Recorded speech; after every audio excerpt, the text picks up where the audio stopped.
Welcome back to my channel. My name is Nayri, also known as Wedding Fashion Expert. This week, we are talking about a subscriber requested topic on how to not go over budget on your wedding dress.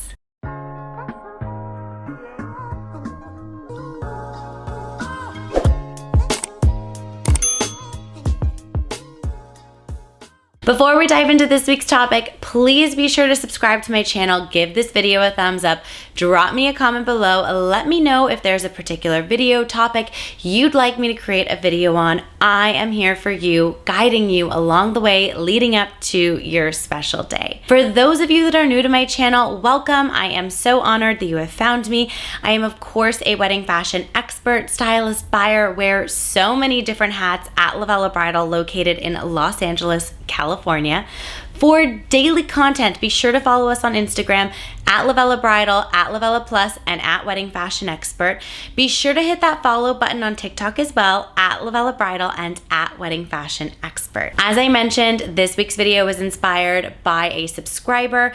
Esther wrote in asking, can you please do a video about how to avoid going over budget while dress shopping? I don't know if I order a new dress, would I also have to pay for the alterations, or will they make the dress to fit my body with the original price? Thank you so much for taking the time to answer this question. Of course, it's my pleasure to create a video on this. I think this is super valuable to talk about. So when you go wedding dress shopping, the first thing is to usually come up with a budget. I'm not a huge fan of the word budget because to me, a budget feels very limiting. I look at it as an investment. Anything I'm doing, instead of going, this is the budget I have set for the car, this is what I'm willing to invest in the car, because I like to look at things as investments for a different reason, a different intention behind it. That's my own philosophy. So most people do refer to everything as a budget. So for the sake of this video, we're going to refer to it as a budget, but yes, you do want to look at how much you are willing to spend, how much you want to budget for your wedding dress.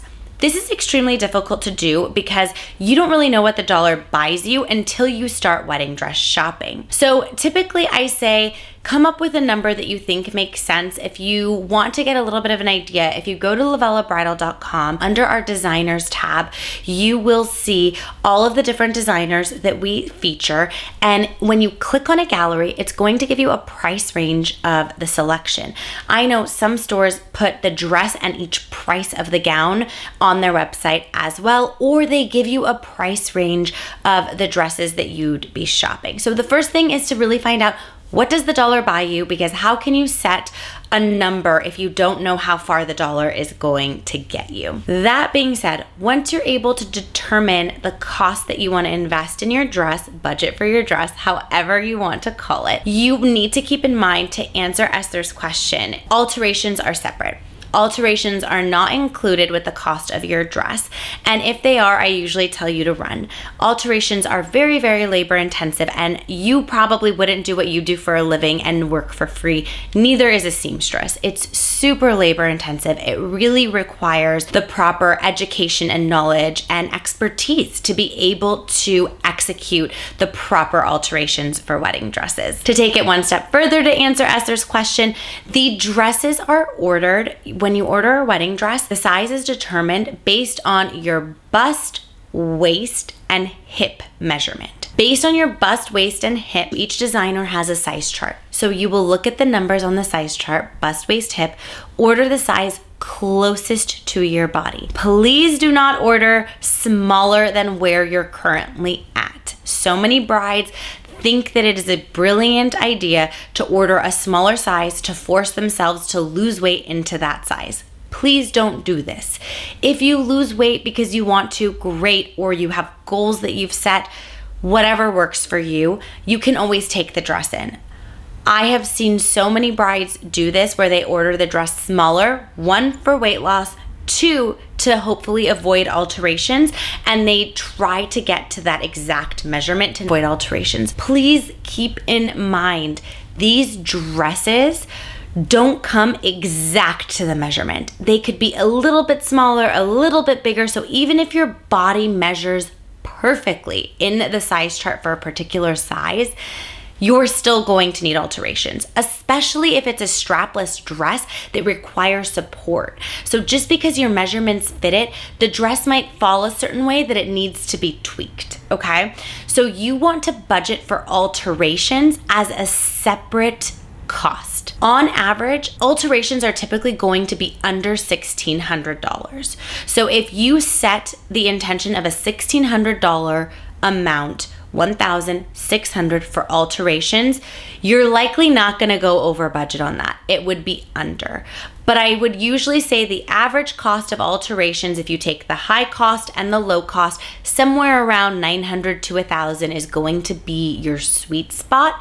Of course, it could be less. Of course, it could be more. It is determined based on the amount of work that needs to be done, based on the gown. There are a lot of variables in alterations. So if you want to be on the safe side, budget on the higher side for your alterations so that you know that that is there. Then once you're able to determine what the dollar buys you for wedding dresses, you can take that into account of the alteration cost and how much you're willing to invest and put into the dress. If you are on a very tight budget, not because you don't have the money. I have a lot of brides who are just very strategic in how and where they want to spend their money. I have some brides where the dress means everything and they go all out. And I have other brides that are very practical and think I'm only wearing it once. I don't really care. I'd rather spend more money on a handbag that I carry every day. Everyone's logic and justification is so different. My justification is, while yes, you're only wearing it for one day, your photos last for a lifetime. So you want something that is going to make you feel beautiful and confident. And if that is a less expensive dress, amazing. It doesn't have to cost a fortune for you to feel beautiful and confident in it. That I can guarantee you. A great alternative to not go over budget is sample sales. If your body measurements fits into a bridal store's sample gowns, a sample sale gown is a beautiful way to not go over budget or get more bang for your buck. Maybe you're looking to invest $2,000 and there's a $5,000 dress. If you'd placed it as a new order, marked down to $1,800, you'd be golden. So you also have the opportunity to get a more expensive dress for less by going with a sample and staying within your budget, or going under budget. There are so many options. I think the most important thing here is to be very clear on the alteration costs before you set the price for the gown budget that you intend to invest. One last thing I'm going to leave you with is, when it comes to your wedding dress, I have seen brides make the decision based on the dollar and not what they love.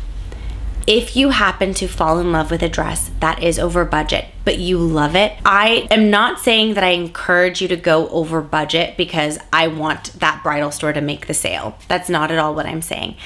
I have seen too many brides be stuck and they're down to two dresses that they love.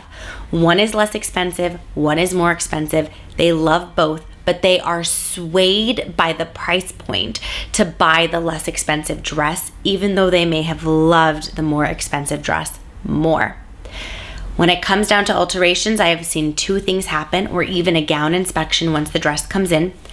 One of the things is they end up wearing a dress down the aisle that they don't love. So the money you did spend is into something that you don't really love as much. And ultimately you realized, I made the decision based on cost and I'm wearing something I don't love. The second biggest thing I see is that brides actually buy the more expensive dress after the less expensive dress came in. So they end up spending more on the dress than they would have ever intended if they had just gone over budget from the get-go for the gown that they love. This is one of the hardest things for me to see people spend double the money because they bought the less expensive dress and now they want to buy the more expensive one. I've seen it happen way too many times, and it kills me to see a bride walk down the aisle in a dress she doesn't love, and those photos are going to last a lifetime. I hope that you found these tips valuable and that, Esther, this answered all your questions that you had regarding this. For more tips and videos like these, be sure to tune in every Wednesday, 8 a.m.